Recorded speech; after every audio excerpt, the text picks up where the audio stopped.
Hello medicos, welcome to another video of Medwits. My name is Anuj. तो आज मैं आपको फार्माकोलॉजी का एक important topic autonomic nervous system पढ़ाने जा रहा हूँ। तो इसको अगर देखते हैं तो अगर अपन ने 10th क्लास में बात की थी तो अपन ने क्या देखा था कि नर्वस सिस्टम जो होता है वो कैसे डिवाइड है आपका CNS में और PNS में। ये तो 10th क्लास की बातें छोटी छोटी सी। PNS फिर किस में डिवाइड है आपका ANS में और SNS में। ANS क्या है आपका ऑटोनॉमिक नर्वस सिस्टम, SNS क्या है आपका सोमैटिक नर्व सिस्टम। उसके बाद ANS पे आते हैं। ये अपना मेन टॉपिक है फार्माकोलॉजी का, इसके बारे में देखेंगे। तो ये आपका ANS भी कैसे डिवाइड है, सिंपैथेटिक सिस्टम और पैरासिम्पैथेटिक सिस्टम ऐसे डिवाइड है। अब क्या है आपका पैरासिम्पैथेटिक जो सिस्टम है वो आपका कैसे और फर्दर कैसे डिवाइड है आपका कोलिनर्जिक और एंटीकोलिनर्जिक। मतलब ये कैसे डिवाइड है कि जो आपकी जो ड्रग्स होंगी वो कोलिनर्जिक सिस्टम पे इफेक्ट करेंगी या फिर उनका उल्टा इफेक्ट करेंगे, जो मतलब कोलिनर्जिक की एक्टिविटी को कम करेंगे। तो इनको और क्या बोल सकते हैं, जो कोलिनर्जिक के लिए काम करेंगे उनको अपन बोलते हैं माइमेटिक, इनका दूसरे नाम है ये। और एंटीकोलिनर्जिक को अपन क्या बोल सकते हैं, लाइटिक्स। ठीक है, ऐसे ही सिंपैथेटिक है आपका। तो क्या इसमें क्या है, एड्रीनर्जिक और यहाँ पे सेम एंटी एड्रीनर्जिक। तो अब इनके फंक्शन देख लेते हैं कि सिंपैथेटिक और पैरासिम्पैथेटिक सिस्टम के फंक्शन क्या होते हैं। तो अगर अपन बात करें इनके फंक्शनों की, तो आप एक काम करिए कि आप सीधा पैरासिम्पैथेटिक सिस्टम के फंक्शनों को याद कर लिए। अगर आप दोनों को याद करके तो यहाँ कन्फ्यूजन होने के चांस बहुत ज़्यादा रहते हैं। तो आप फंक्शन केवल पैरासिम्पैथेटिक सिस्टम के याद कर लो। इसके क्या क्या फंक्शन होते हैं। तो पैरासिम्पैथेटिक को हार्ट बिल्कुल पसंद नहीं आता, तो ये हार्ट के फंक्शनों को क्या करता है, हमेशा कम करने की कोशिश करता है, जैसे क्या ब्रेडिकार्डिया वगैरह ये सब कराता है। ठीक है, बाकी जगह पैरासिम्पैथेटिक सिस्टम बोलता है कि मैं हावी रहूँगा। तो बाकी जगह कैसे कराएगा, जैसे आपका ब्रोंकस हो गया, GIT हो गया, ब्लैडर हो गया, ग्लैंड हो गए और आपकी प्यूपिल हो गई। अगर ब्रोंकस में देखें तो ये क्या ब्रोंको कंस्ट्रिक्शन कराता है। GIT में देखें तो ये क्या डायरिया कराता है। ब्लैडर में देखें तो जो यूरिन का आउटपुट होगा वो आपका बढ़ जाएगा। ग्लैंड में देखेंगे तो आपका सीक्रेशंस बढ़ जाएंगे। प्यूपिल में देखें तो ये क्या कराएगा, मियोसिस कराता है। मियोसिस मतलब ये आपकी जो प्यूपिल है ये बिल्कुल छोटी छोटी हो जाएगी, तो इसको बोलते हैं मियोसिस। तो आप इसके पैरासिम्पैथेटिक के जो फंक्शन है वो आप याद कर लीजिए, और इसके उल्टे हो जाएंगे जो सिंपैथेटिक सिस्टम के होंगे। तो अगर आप इनको याद रखेंगे, क्योंकि ये आगे जब आप ANS के अलावा कोई और भी चैप्टर पढ़ेंगे तो आप जब भी कोई ड्रग देखते हैं तो एंटीकोलिनर्जिक दे रहे हैं, कोलिनर्जिक दे रहे हैं, तो उनके फंक्शन आपको याद होने चाहिए। तो ये मैक्सिमम ये फंक्शन है, आप अगर इनको याद कर लोगे तो आपको आगे दिक्कत नहीं पड़ेगी। अब अगर आगे बात करते हैं अपन क्या मेन अपने आते हैं पहले पैरासिम्पैथेटिक। मतलब ये 4 सिस्टम को अपन को टॉपिक वाइज पढ़ने, जैसे आपका कोलिनर्जिक पहले आएगा, फिर एंटीकोलिनर्जिक के बारे में पढ़ेंगे, फिर एड्रीनर्जिक के बारे में पढ़ेंगे, फिर एंटी एड्रीनर्जिक के बारे में पढ़ेंगे। तो अगर कोलिनर्जिक की बात करते हैं पहले तो इसमें कोलिनर्जिक सिस्टम में आपके काम की चीज़ क्या है। आपकी यूनिवर्सिटी में अगर एग्जाम आएगा कोलिनर्जिक सिस्टम से तो आपका क्या आएगा, एक तो आपका पोटेंट क्वेश्चन आपका क्या है, फाइजोस्टिग्मिन, ये आपको पूछा जाता है शॉर्ट नोट की तरह। और दूसरा आपका पोटेंट क्वेश्चन क्या होता है, OP पॉइजनिंग या फिर ऑर्गेनोफॉस्फेट पॉइजनिंग। ये दोनों क्वेश्चन आपके शॉर्ट नोट में पूछे जाते हैं। और हाँ, एक और बात, फार्माकोलॉजी के जो क्लासिफिकेशन है वो तो हर टॉपिक के मतलब इंपॉर्टेंट रहते हैं, चाहे आप कोलिनर्जिक पढ़ो, एंटीकोलिनर्जिक, CVS जिसका भी पढ़ना हो उसके सबके क्लासिफिकेशन तो आपको देखने ही पड़ेंगे। तो उनकी भी ड्रग मैं याद कराने की कोशिश करूँगा, मैं जैसे बताऊँगा आपको वैसे याद कर लेना है, जिससे कन्फ्यूजन कम होगी आपका। ठीक है, तो अब हम आते हैं किस पे, कोलिनर्जिक सिस्टम पे। तो कोलिनर्जिक सिस्टम में सबसे पहले बात कर लेते हैं क्या, रिसेप्टर्स की। तो देखिए कोलिनर्जिक सिस्टम मतलब क्या है, मतलब ब्रेन से आपका कोई चीज़ आ रही है। ठीक है, ब्रेन से मतलब कोई भी पार्ट है, क्रेनियल सैक्रल, यहाँ से कोई चीज़ आ रही है, वो एक न्यूरोट्रांसमीटर लेके आता है। न्यूरोट्रांसमीटर आके वो किसी रिसेप्टर पे जाके काम करती है। जैसे वो रिसेप्टर कहीं भी हो सकता है, आपके ऑर्गन पे हो सकता है। जैसे मैंने ये फंक्शन आपको अभी बताया कि जैसे ये ब्रोंकस पे काम कर रहा है, तो ब्रोंकस पे ऐसे ब्रोंको कंस्ट्रिक्शन कैसे कराएगा, आपका ब्रेन से कोई सिग्नल जाएगा, फिर वो न्यूरोट्रांसमीटर के फॉर्म में मान लो एसिटाइलकोलिन रिलीज़ करके वो ब्रोंकियल ट्री के पास जाके या फिर कहीं भी ऐसे जाके वो रिसेप्टर से बाइट करेगा, तब ये जाके ये एक्शन होगा। तो आप ऐसे ये समझिए। तो पैरासिम्पैथेटिक सिस्टम में क्या होता है, कोलिनर्जिक सिस्टम में एसिटाइलकोलिन ऐसा न्यूरोट्रांसमीटर आता है। तो अब सब मेन चीज़ आपको सब कुछ एसिटाइलकोलिन पूरे कोलिनर्जिक सिस्टम में करना है। तो सबसे पहले रिसेप्टर की बात करेंगे। तो रिसेप्टर इसमें होते हैं आपके दो टाइप के। सबसे पहला क्या रिसेप्टर होता है आपका निकोटोनिक रिसेप्टर। तो निकोटिनिक रिसेप्टर इसमें अपने क्या होंगे, दो टाइप के होंगे।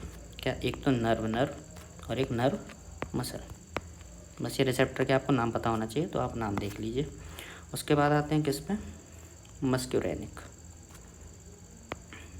अगर मस्क्यूरेनिक रिसेप्टर की बात करें तो वैसे मस्क्यूरेनिक रिसेप्टर तो बहुत ज़्यादा होते हैं बॉडी में, लेकिन आपको मेनली 3 ही याद करने होते हैं, M1, M2 और M3।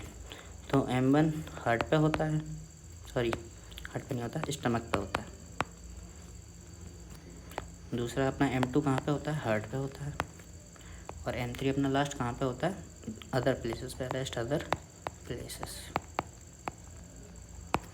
ठीक है, तो अगर इसको याद करने की भी ट्रिक है तो वो सबको पता है, पहले खाओ पियो फिर दिल लगाओ, बाकी काम बाद में। तो ऐसे आप रिसेप्टर को याद कर सकते हैं। अब आते हैं किस पर, मेन एसिटाइल कोलिन पर। ठीक है, तो एसिटाइल कोलिन की बात करते हैं। तो ये पहले एसिटाइल कोलिन आ रही है आपकी, ठीक है। तो ये मैंने आपका बना दिया प्री सिम्पैथेटिक और ये बना दिया मैंने आपका पोस्ट सिम्पैथेटिक। तो कोई भी चीज़ के रिसेप्टर का होंगे पोस्ट सिम्पैथेटिक पे होते हैं, सबको पता है। तो एसिटाइल कोलिन ऐसे ही प्री सिनेप्टिक में आ रहा है, एसिटाइल कोलिन बन के जैसे भी आ रहा हो। फिर यहाँ पे क्या होगा, ये भी 10th क्लास में ही पढ़ती है, 11th-12th क्लास में जनरली अपन पढ़ते हैं। तो एसिटाइल कोलिन यहाँ रिलीज़ होगा, उसके बाद ये रिसेप्टर पे एक्ट करेगा। और रिसेप्टर पे एक्ट कर लिया, ठीक है। और रिसेप्टर एक्ट करने के बाद इसका काम हो गया, तो इसका क्या होगा, यहाँ पे डिग्रेडेशन हो जाएगा। तो इसका डिग्रेडेशन हो जाएगा और ये ख़त्म हो जाएगा। ठीक है, डिग्रेडेशन कराने के लिए कौन रिस्पॉन्सिबल होता है, अपना एसिटाइल कोलिन ईस्टरेज। इस एसिटाइल कोलिन ये ईस्टरेज, ये इसके लिए होता है रिस्पॉन्सिबल। ठीक है, तो इतना समझ में आ गया। अगर आपको कोलिनर्जिक सिस्टम कराना है, मतलब आपको पैरासिम्पैथेटिक के इफेक्ट देखने हैं बॉडी में, मान लो आपको क्या हार्ट की एक्टिविटी कम कराना है, ब्रोंकोकंस्ट्रिक्शन कराना है या फिर डायरिया कराना है, तो आपको क्या एसिटाइल कोलिन को काम कराना होगा। एसिटाइल कोलिन अभी आपको दिख रहा होगा, तो कैसे इसके दो काम क्या क्या हो जाएंगे। एसिटाइल कोलिन के सबसे पहले क्या कि आप एसिटाइल कोलिन डायरेक्ट रिसेप्टर पे ही दे दो, जैसे ये आप दे रहे हो यहाँ। एसिटाइल कोलिन को अगर आप रिसेप्टर पे दोगे तो ये काम करेगा। दूसरा क्या, ये जो डिग्रेडेशन हो रहा है ये वाला, अगर ये डिग्रेडेशन को मैं कम कर दूँ, मतलब मैं क्या करूँ, एसिटाइल कोलिन ईस्टरेज इनहिबिटर दे दूँ। एसिटाइल कोलिन ईस्टरेज इनहिबिटर दे दूँ, तब भी आपके एसिटाइल कोलिन काम करेगी। तो हमको पैरासिम्पैथेटिक के फंक्शन जो हम देखे हैं वो हमको मिलने लगेंगे। तो आपको जो भी मेन ड्रग पढ़नी है वो ये पढ़नी है, एसिटाइल कोलिन जो डायरेक्ट अपन देंगे तो उनकी ड्रग पढ़नी है, और दूसरी जो एसिटाइल कोलिन ईस्टरेज को मतलब इनहिबिट करेंगे उनकी ड्रग पढ़नी है। तो आपका पूरा मतलब जो फार्मेकोलॉजी है वो ऐसे ही बेस्ड है। समझ में आ गया। इसके बाद देखते हैं ड्रग्स। तो सबसे पहले अपन ड्रग क्या देख रहे हैं, जो डायरेक्टली एक्टिंग है, मतलब डायरेक्टली आपकी रिसेप्टर पे जाके काम कर रही है। तो अगर ये क्लासिफिकेशन की बात करें तो क्लासिफिकेशन आपको अगर यूनिवर्सिटी एग्ज़ाम में अच्छे से लिखना है, अच्छे नंबर लाना है, तो आपको क्लासिफिकेशन तो आपको याद होनी चाहिए। बाकी आप मेन ड्रग पे फोकस करें तो वो ज़्यादा काम की चीज़ है। ड्रग भी लिखेंगे तब भी आपको 5 में से 3 नंबर तो वैसे ही मिल जाएंगे। तो अगर डायरेक्टली एक्टिंग वाली ड्रग की बात करें तो आपको ऐसे याद करना है, सबसे पहला एसिटाइल कोलिन, सबसे पहले पढ़ी वो रहे तो एसिटाइल कोलिन तो आ गई। फिर उसके बाद और ड्रग है, तो और ड्रग में क्या कहेगी आपकी, मीथा कोलिन। और क्या आ जाएगा आपका, कार्बाकोल आ जाएगा। और क्या आ जाएगा आपका, बेथेनिकोल।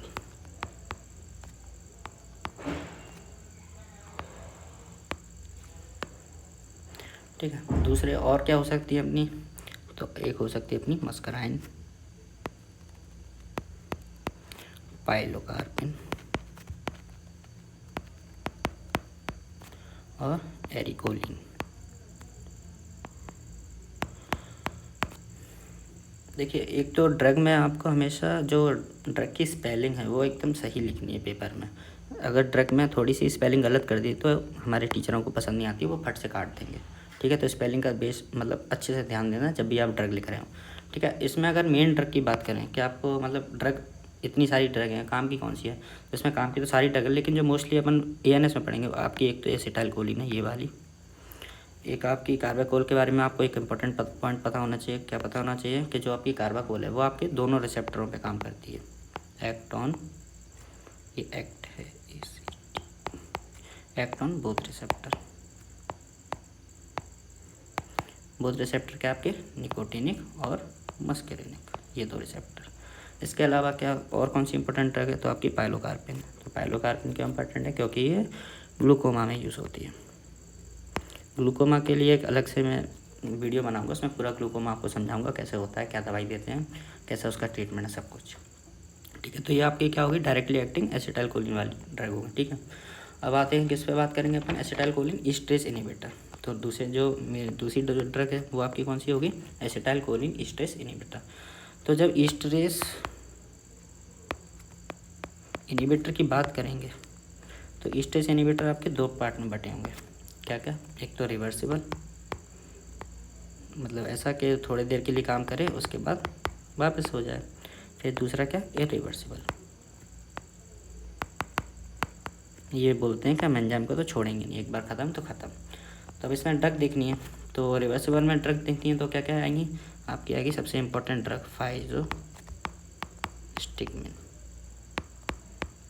और क्या क्या आ सकती है, नियोस्टिगमिन आ सकती है, और क्या आ सकती है आपकी, पायरोडोस्टिगमिन आ सकती है,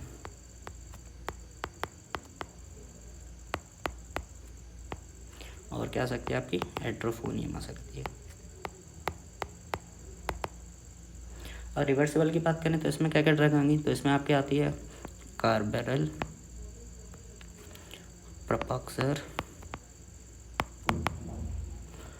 मैलेथियन, टेवन, सेरिन, और भी ड्रग आती है, मतलब मेनली आपकी यही है, तो यही याद करने वाली है।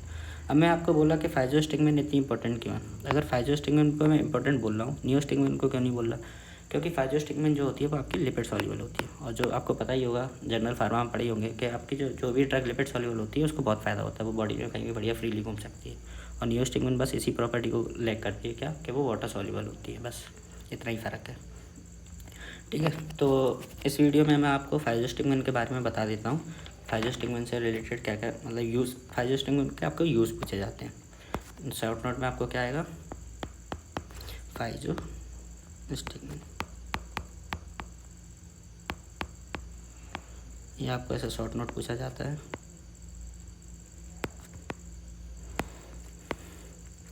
देखिए, आपको ड्रग के बारे में कुछ भी पूछा जाए तो सबसे पहले बेसिक पे आइए। अब देखो बेसिक में से क्या क्या मैं फाइजोस्टिगमिन की बात कर रहा हूँ, तो फाइजोस्टिगमिन आपको सबसे पहले पता पड़ेगा क्या है, एसिटाइलकोलिन ईस्टरेस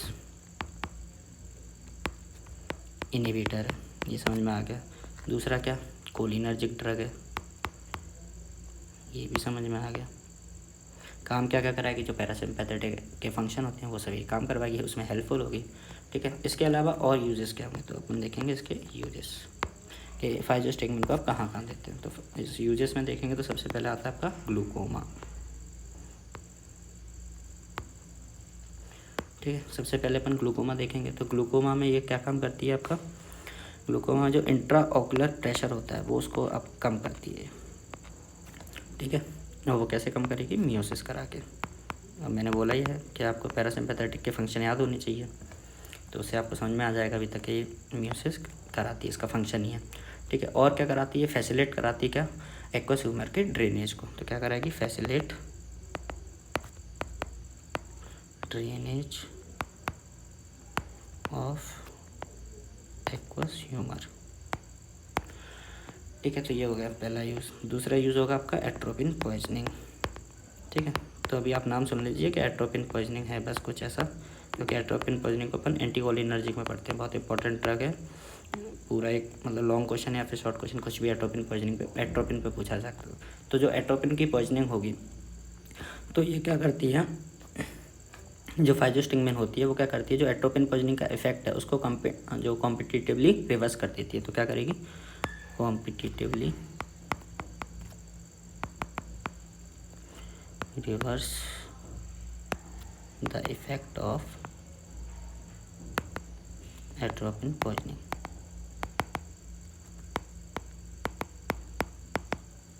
ठीक है, उसके बाद थर्ड यूज़ देखें तो इसका थर्ड यूज़ क्या होता है, एल्जाइमर में यूज़ होता है। अगर एल्जाइमर में देखें तो एल्जाइमर को आपको सबका पता होगा कि एसिटाइलकोलिन कम होता है। अगर अपन डायरेक्ट एसिटाइलकोलिन बढ़ाएं तो एल्जाइमर ठीक हो सकता है, लेकिन अब क्या फाइजोस्टिगमिन थोड़ा एल्जाइमर में देने में थोड़ी दिक्कत आने लगी, टॉक्सिसिटी वगैरह ये सब होता है इसमें। तो अब इसके लिए फर्दर ड्रग आ गई हैं, तो वो ड्रग कौन कौन सी हैं आपकी, जैसे आपकी हो गई एक डोने पेसिल और एक आपकी हो गई क्या, रीवा स्टिगमिन। ठीक है, ये राइटिंग थोड़ी ख़राब लग रही है, पर इसके हैंड रिटन नोट्स मैं आपको जब बताऊंगा तो मैं आपको डाल दूंगा, तो आपको ऐसे बस समझ लीजिए आप अभी यहाँ सब कुछ। ठीक है, फिर आपको अगर और देखना है तो एक ड्रग में नियोस्टिगमिन जो मैं आपको बोला कि वो मतलब इंपॉर्टेंट है, पर वाटर सॉल्युबल है, तो इसलिए उसको थोड़ा कम यूज़ करते हैं। तो नियोस्टिगमिन के यूज़ देख लेते हैं। नियोस्टिगमिन यूजेस, ये 2 नंबर में आपको जनरली पूछ लेते हैं या फिर एमसीक्यू में आते हैं क्या क्या यूजेज होते हैं। तो इसमें एक यूज़ बताऊंगा जो आपको हमेशा याद रखना है। पहला क्या होता है आपका, इसका यूज़ होगा माइस्थीनिया ग्रेविस में। माइस्थीनिया ग्रेविस में कोई ड्रग बोले कि आपको कौन सी ड्रग देनी है, तो आप बोलोगे कोलिनर्जिक सिस्टम की ड्रग देनी है, नियोस्टिगमिन। फिर आप बोलते हैं कोबरा बाइट। देखिए कोबरा बाइट को यहाँ याद कर लिए, कोबरा बाइट को नियोस्टिगमिन ठीक करता है। एक आपका होता है स्नेक बाइट, उसमें अपन अल्फा ब्लॉकर देते हैं। अल्फा ब्लॉकर क्या होता है, एंटी एड्रेनर्जिक सिस्टम में पढ़ेंगे। ठीक है, तो याद करना है आपको क्या, कोबरा बाइट कौन ठीक करता है, नियोस्टिगमिन। याद रखना है इसको, बार बार भूल जाते हैं दिक्कत हो जाएगी। फिर और क्या यूज़ हो सकते हैं, तो पोस्ट ऑपरेटिव पैरालाइटिक इलियस। और क्या यूज़ हो सकता है आपका, पोस्ट ऑपरेटिव यूरिनरी रिटेंशन। ठीक है, तो वीडियो लंबा हो रहा है, तो मैं जो ऑर्गेनोफॉस्फेट पॉइजनिंग है वो आपको अगली वीडियो में समझाऊंगा। तो आपको आई होप ये समझ में आ गया होगा फाइजोस्टिगमिन के सारे यूज़ और एएनएस का जितना भी इंट्रोडक्शन था। I hope you like the video. Thank you so much. अगर आपको चैनल अच्छा लगे तो प्लीज़ सब्सक्राइब भी करिए। बाकी अगली वीडियो में आपको ऑर्गेनोफॉस्फेट पॉइजनिंग पढ़ाऊँगा, वो ऐसा शॉर्ट नोट पूछी जाती है। Thank you so much.